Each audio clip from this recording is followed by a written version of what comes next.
Salam sejahtera, selamat datang ke channel Fels Lifestyle. Terima kasih kerana terus setia dan terus bersama di dalam channel ini. Tuan-tuan dan puan, saudara-saudara yang saya hormati, setelah gesaan ugutan amaran daripada UMNO, khususnya daripada kepimpinan Ketua Pemuda UMNO, Dr. Akmal Saleh, yang dilihat sentiasa ataupun dilihat telah mengeluarkan beberapa kenyataan berkaitan dengan UMNO perlu tarik sokongan daripada kerajaan. UMNO perlu keluar daripada kerajaan untuk jadi pembangkang yang bermaruah. Apabila kenyataan demi kenyataan dikeluarkan, netizen ataupun pengundi pun rakyat Malaysia menantikan, adakah ini? Salam sejahtera, saudara-saudara, tuan-tuan dan puan-puan yang menonton video dan iklan kali ini yang sangat best. Ini adalah terapi imun transfer factor. Kita mesti tahu bahawa kita mempunyai sistem imun badan yang berbeza-beza. Jadi, melalui sistem imun badan yang sihat, melalui sistem imun badan yang dididik dengan bijaksana, melalui sistem imun badan yang mempunyai kekuatan, boleh mencegah pelbagai jenis masalah kesihatan. Jadi melalui transfer factor terapi imun, produk ini adalah untuk mendidik, menyeimbangkan dan meningkatkan kekuatan sistem imun badan. Badan kita, manusia yang mempunyai sistem imun badan yang baik, yang sihat, yang dididik oleh terapi imun, boleh mengelak pelbagai jenis masalah kesihatan. Sekiranya anda ingin mendapatkan maklumat tentang terapi imun transfer factor, anda boleh menghubungi nombor saya yang tertera. Hanya sekadar mainan politik. Kenapa sudah berulang kali membuat gesaan tetapi UMNO masih saja dalam kerajaan perpaduan? Nah, berkaitan dengan ini, apa yang akan berlaku kepada Akmal? Apa yang berlaku kepada UMNO? Apa yang berlaku kepada Zahid? Adakah Anwar sebagai PMX akan memecat saja UMNO, memecat saja Zahid, memecat saja Akmal? Kerana tanpa UMNO pun, kerajaan yang ada hari ini masih ada 120 lebih ahli parlimen. Anwar masih boleh berdiri sebagai Perdana Menteri, kerajaan tidak tumbang.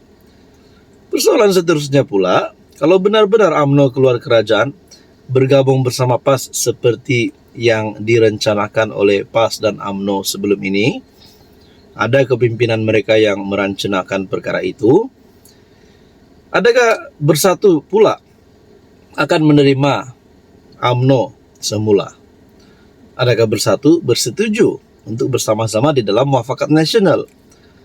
Ataupun tiba-tiba bersatu pula dengan 20 lebih ahli parlimennya, sokong kerajaan perpaduan. Nah, jadi ada satu maklumat yang saya terima, saya lihat di FB. Anda boleh lihat lawat FB Sherlina Abdul. Anda boleh follow dan juga lihat konten FB Sherlina Abdul dengan caption, Akmal patut keluar UMNO dan masuk PAS. Walau dengan caption tajuk berita, Utusan Malaysia, pemuda desak UMNO tarik diri. Nah, Akmal rupanya di dalam ruangan komen melalui FB ini, Anda boleh lawat FB Sherlina, ada yang kata, duri dalam daging, musuh dalam selimut, itulah Akmal. Lebih baik saja dipecat dari parti. Setuju 100%, mantap YB Sherlina. Akmal tak ada telur, mana berani masuk PAS. Seorang-seorang, ini tidak diajak semua dalam UMNO masuk PAS. YB Sherlina, jangan layan sangat dengan si gila itu, dokter mental. Akmal pikir dia pejuang Melayu. Ada yang kata Akmal patut keluar UMNO, masuk PAS. Jadi saya pun tidak tahulah apa yang akan berlaku kepada Akmal selepas ini, apa yang berlaku kepada Zahid, dan apa akan berlaku kepada UMNO. Kita nantikan saja, adakah UMNO sanggup keluar kerajaan jadi pembangkang yang bermaruah? Adakah mereka sanggup korbankan semua jawatan di dalam kabinet? Sedangkan kita dapat lihat Anwar sebagai Perdana Menteri yang melayan semua negeri, saya boleh cakap secara adil. Walaupun di negeri pembangkang, Anwar sebagai PN tetap memberikan sesuatu yang kita cakap tidak pilih kasih. Jadi pilihan ada di tangan UMNO. Apa komen Anda? Salam sejahtera, selamat datang ke channel Fels Lifestyle.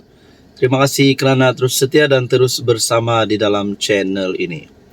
Kepada yang baru di dalam channel ini, selamat datang saya ucapkan, selamat tahun baru dan semoga terus dalam keadaan damai sejahtera.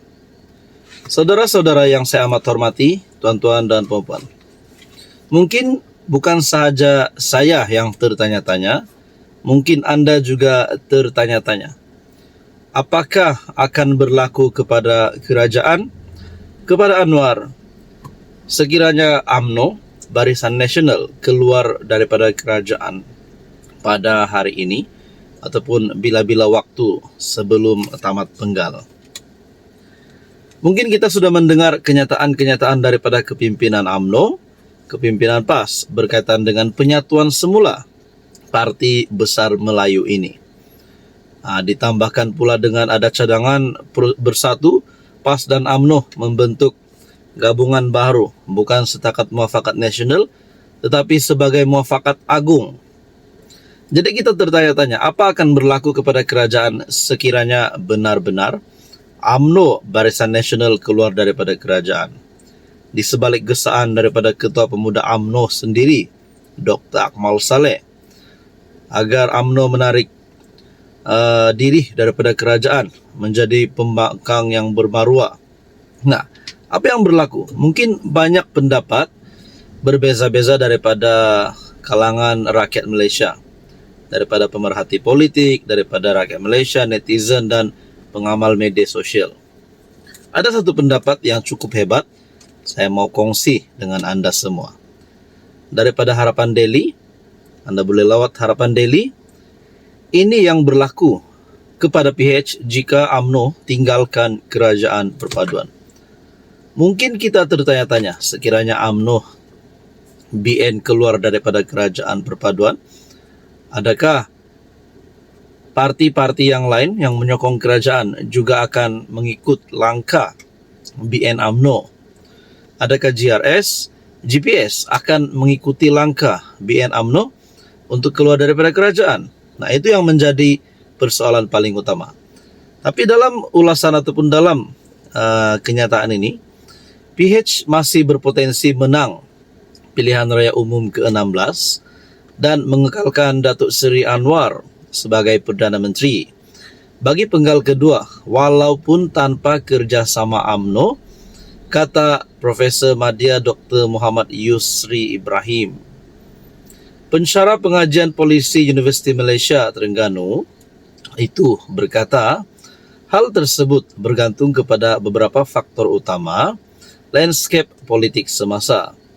Menurutnya antara faktor terpenting ialah corak sokongan pengundi Cina sekiranya UMNO meninggalkan kerajaan perpaduan dan kembali bekerjasama dengan PAS. Jika UMNO dan PAS kembali bergabung dalam suasana seperti yang dirancana oleh sayap-sayap pemuda mereka, pengundi Cina dijangka kembali menyokong PH secara solid. PH kembali menguasai segmen bandar dan segmen bercampur seperti dalam PRU 14, PRU 15. Selain itu, faktor GRS turut dilihat signifikan dalam menentukan keputusan PRU 16. Dr. Yusri menjelaskan kerjasama sedia ada antara PH GRS dalam kerajaan serta pilihan raya negeri yang lalu, memberi petunjuk bahawa gabungan itu berkemungkinan diteruskan pada peringkat persekutuan. Dengan kedudukan dan kekuatan semasa serta disokong sebagai kerajaan negeri, GRS berpotensi menang banyak kerusi di Sabah nanti, jelasnya. Tidak kekal terikat. Dalam masa sama, beliau menekankan peranan penting GPS, Gabungan Parti Sarawak, yang tidak terikat secara kekal dengan mana-mana gabungan. Menurut Dr. Yusri, formula utama dalam hubungan GPS adalah tidak mencabar mereka di Sarawak. Selain mengambil kira sentimen dalaman negeri, itu pasca PRU 15. Apabila wujud bantahan terhadap kemungkinan GPS membentuk kerajaan bersama PN PAS. Beliau berpendapat jika PH mengekalkan prestasi PRU 15 atau hanya kehilangan beberapa kursi, JRS meningkatkan kemenangan di Sabah, GPS mengekalkan dominasi di Sarawak. Gabungan PH JRS GPS berupaya mencapai jumlah kursi mencukupi membentuk kerajaan. Ini adalah congakan awal berdasarkan situasi semasa. Sekadar menjawab persoalan sama ada PH boleh menang PRU 16 tanpa UMNO, katanya. Jadi itu baru 2 parti, apatah lagi kalau bersatu juga akan sertai kerjasama yang sama dengan PAS dan UMNO. Kedua-dua parti besar tersebut mempunyai kekuatan di tempat sama, yaitu segmen Melayu. Beliau melihat potensi kerjasama UMNO dan PAS termasuk kemungkinan penyertaan bersatu sebagai lebih mencabar dari segi pengurusan dan pembahagian kursi. Jadi berkaitan isu ini, tuan-tuan dan puan, apa komen Anda?